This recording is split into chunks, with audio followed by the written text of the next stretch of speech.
Barcelona Real Madrid Copa del Rey final തീപാറെന്നുള്ള കാര്യത്തിൽ ഒരു സംശയമില്ല അല്ലെ. കോമ്പറ്റീറ്റീവ് എൽ ക്ലാസിക്കോസിൽ നോക്കുകയാണെന്നുണ്ടെങ്കിൽ 260ാമത്തെ ഏറ്റുമുട്ടലാണ്. അതുപോലെ തന്നെ 8 തവണ കോപ്പ ഡെൽ റേ ഫൈനലിൽ ഏറ്റുമുട്ടിയപ്പോൾ 5 തവണ ജയിച്ചിരിക്കുന്നത് റയൽ മാഡ്രിഡ് ആണ്. അതുകൊണ്ട് തന്നെ ഒരു അപ്പർ ഹാൻഡ് ആർക്കുണ്ട്, റയൽ മാഡ്രിഡ് ഉണ്ട് എന്നുള്ളതാണ്.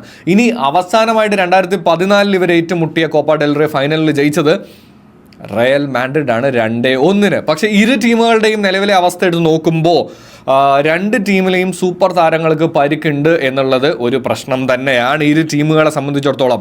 ആ സമയത്താണ് സോഷ്യൽ മീഡിയയിലൂടെയും റയൽ മാഡ്രിഡ് റഫറിമാർക്കെതിരെയും റഫറിമാർ റയൽ മാഡ്രിഡിനെതിരെയും ഒക്കെ സംസാരിക്കുന്നത്. അതൊരു സൈഡിൽ അങ്ങനെ പൊക്കോണ്ടിരിക്കുന്നുണ്ട് അല്ലേ.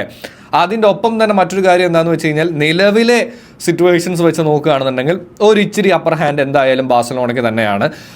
പക്ഷേ ചരിത്രപരമായിട്ട് മൊത്തം മത്സരങ്ങളുടെ കാര്യങ്ങളൊക്കെ എടുത്ത് വെച്ച് നോക്കുമ്പോൾ റയൽ മാഡ്രിഡിനും അപ്പർ ഹാൻഡ് ഉണ്ടെന്നുള്ളതാണ്. അപ്പോൾ നിങ്ങൾ വിചാരിക്കുന്നത് എന്താ അപ്പം രണ്ട് സൈഡോ?